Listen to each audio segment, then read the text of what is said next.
আজি গোটেই অসমৰ ভিতৰত সৰ্ববৃহৎ উচ্ছেদিত অঞ্চল চিৰাকুটা সন্তেশপুৰ আৰু চৰুৱাবাখৰা। যোৱাকালি আপোনালোকে দেখিছে যে এই বৃহৎ উচ্ছেদিত অঞ্চলত মানে অনৈতিকভাৱে যেনেকৈ হিটলাৰী শাসন কৰিছে ঠিক তেনেধৰণৰ এনেকুৱা এটা পৰিস্থিতি সৃষ্টি কৰিছে। আপোনালোকে দেখিছে যে কিনকিনীয়া বৰষুণ, এই মানুহবিলাক আজি হঠাৎ ক'ত গৈ থিয় হ'ব। আপোনালোকে এবাৰ অনুভৱ কৰক যে এজন মানুহৰ ঘৰ ভাঙিলে দুই এদিনত তেওঁলোকে কেনেকৈ ঘৰ বনাব পাৰিব। কালি উচ্ছেদ কৰিছে প্ৰশাসনে, যি অমানৱীয় কাণ্ড কৰিছে সেই মানুহখিনি তিৰফাল লৈ কিবা কৰি বৰষুণৰ মাজত আছে। আজি পুলিচৰূপী দানৱ যোৱাকালি উচ্ছেদ কৰিছে সেই অঞ্চলত আহি এই পুলিচৰূপী দানৱ মানুহসকলক যেনেদৰে পাইছে তেনেদৰে তেওঁলোকক পিটি আছে। আজি মহিলাসকলক উঠাই লৈ গৈছে, সৰু পোৱালি থৈ আজি মহিলাসকলক উঠাই লৈ গৈ আছে। আজি মানুহ পিটিছে, ইতিমধ্যে এজন হস্পিটেলিষ্ট। আজি তেওঁলোকৰ পাট্টা মাটি আছে, নিজৰ ঘৰত থিয় হৈ আছে, পাট্টা মাটিটো উচ্ছেদ কৰা নাই। পাট্টা মাটি যদি উচ্ছেদ কৰা নাই, তেওঁলোকৰ ঘৰত থিয় হৈ থকাটো তেওঁলোকৰ অপৰাধ নেকি?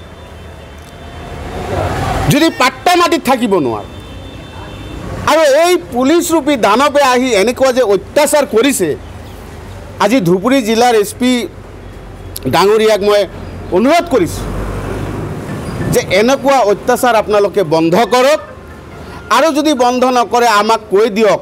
এই অঞ্চলৰ যিমানখিনি মানুহ আছে, আমি আপোনাৰ অধীনত থকা যি থানা আছে তাত গৈ আমি সকলোৱে থাকি যাম, কিয় ইমান আৰু অত্যাচাৰ সহ্য নহয়। আপোনালোকে কৈ দিয়ক। আজি এই মানুহটোক যেনেকৈ পিটিছে, আজি যেনেকৈ তেওঁৰ ভৰিত পিটিছে, আজি কথা ক'ব পৰা অৱস্থাত নাই, ছটপটাই আছে। আজি এই বাচ্চাটোক চাওক, এই বাচ্চাটোক আজি এই কণমানি বাচ্চাটোক মাতৃক আজি উঠাই লৈ গৈছে। এই কিনকিনীয়া বৰষুণ, না ঘৰ আছে তেওঁলোকৰ, না খাবলৈ এমুঠি কিবা এটা ব্যৱস্থা আছে।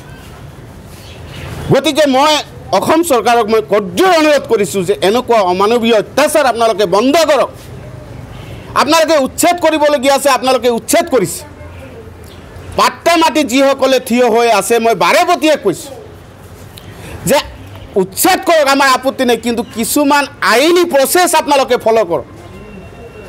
আজি এই ফৰ্মত যিটো নোটিছ দিছে আপোনালোকে, না তাত ডেট উল্লেখ কৰা আছে, না কোনটো অনুচ্ছেদত আপোনালোকে সেই মাটিখিনি অধিগ্ৰহণ কৰিব, তাত কোনো সেই অনুচ্ছেদ লেখা নাই। মানুহবিলাক বিভ্ৰান্তিত পৰিছে। আজি আমি দেখিছোঁ যে যেতিয়া সংকট অৱস্থাত পৰে তেতিয়া আমাৰ এটাই আস্থা পুলিচ, আমি আইনৰ ওচৰত যাওঁ। কিন্তু আইনে যদি এনেকুৱা অৱস্থা আমাৰ মানুহখিনিৰ লগত যদি এনেকুৱা অন্যায় অত্যাচাৰ কৰে, আমি কাৰ ওচৰত যাম? গতিকে এই চৰকাৰক মই ধিক্কাৰ দিছোঁ, পুলিচক মই আজি ধিক্কাৰ দিছোঁ যে আজি এনেকুৱা মাৰপিট কৰাৰ, এনেকুৱা পৰিস্থিতিৰ কোনো প্ৰয়োজনেই নাছিলে। গতিকে মই অনুৰোধ কৰিছোঁ যাতে এনেকুৱা পৰিস্থিতি পুলিচে সৃষ্টি নকৰে আৰু যাতে অশান্তি সৃষ্টি নকৰে, তাৰ বাবে মই কঠোৰভাৱে ধুবুৰী জিলাৰ আমাৰ আৰক্ষী অধীক্ষক মহোদয়ক মই অনুৰোধ কৰিছোঁ। ধন্যবাদ। ঠাইখনৰ নাম চৰুৱাপাৰা জংঘল ব্লক। আৰু আমাৰ 4 তাৰিখে আমাৰ মাইকিং কৰিছে, নোটিছ চুটি একো দিয়া নাই, নাদাকে 8 তাৰিখে ভাঙি দিছে ঘৰ বাৰী। ভাঙি দেওয়াতে তিৰপাল ছেলেও নাই, নিজে নিজে কিনি এনে ইয়াতে আছোঁ। পানীৰ দমকল চমকল সব ভাঙি দিছে, খাব পানী নাই বৰষুণৰ মাজত। ল'ৰা ছোৱালীলৈ ক'ত যাম, ক'ত আমাৰ মাটিও নাই, একো নাই, কেনেকৈ থাকিম? সেইকাৰণে মই ইয়াতে আছোঁ, কোনো জামাৰ হোৱা নাই, টাইমে দিয়া নাই। আমাৰ ইয়াতে থাকিব লাগিব, আমাৰ কোনো মাটি নাই ন, কত মাটি নাই আমাৰ পাট্টা মাটি নায়ে। আমি বহুত দিন বসবাস কৰি ইয়াতে, মোৰ দেউতাই মৰি গ'ল ইয়াতে, আমি আছোঁ ইয়াতে, আমাৰ ল'ৰা ছোৱালী ইয়াতে, আগতে কোৱা নাই আমাক। প্ৰশাসনে কৈছে আপোনালোকক বয়জৰ এলেকাত মাটি দিছে, সেইটো মাটি নালাগে আমাৰ, সেইটো একদম ব্ৰহ্মপুত্ৰৰ নিচিনা, ব্ৰহ্মপুত্ৰটো বালিচৰ, আমাক ইয়াতে দিব লাগিব অলপ।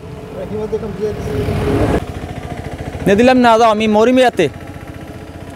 এতিয়া কেনেকৈ থাকি আছে আপোনালোক? আমি এতিয়া ওই চিৰবাল পানী চানী পৰে এনেকৈ নিজে নিজে কিনি আনি ৰৈছোঁ, নিজে নিজে কিনি ৰৈছোঁ। এতিয়া খোৱা লোৱা খাওয়াও নাই, কোনোবা আহিনি দিয়ে বিস্কুট দিয়ে, কোনোবা পানী দিয়ে, এনেকৈ খাওঁ, কোনোবা চিৰা দিয়ে, এনেকৈ খাই আছোঁ। ভাত বনোৱা বস্তু নাই, দলি মাৰি দিয়ে, সব দিছে, কোনে? চৰকাৰে দিছে। আমাক টাইম দেওয়া নাই, 2 দিন টাইম দিছে মাত্ৰ। আমি এতিয়া ক'ত যাম, আমি সেইকাৰণে আমি ইয়াতে ৰৈছোঁ, টাইম দেওয়া নাই। ল'ৰা ছোৱালী আমি ক'ত পঢ়াম, শিক্ষাবিদ্যা ক'ত কৰাম, সেইবিলাক শেষ কৰি দিছে আমাক। আমাৰ ছোৱালী এটা 8ত পঢ়ি আছে প্ৰাইভেটত, সেইটোও বন্ধ। চাওক আমাৰ সেইবিলাক ঘৰ চাওক বনাই আছোঁ, আমি পেপাৰ দিয়ে বনাইছোঁ, কিনি আনি বনাইছোঁ।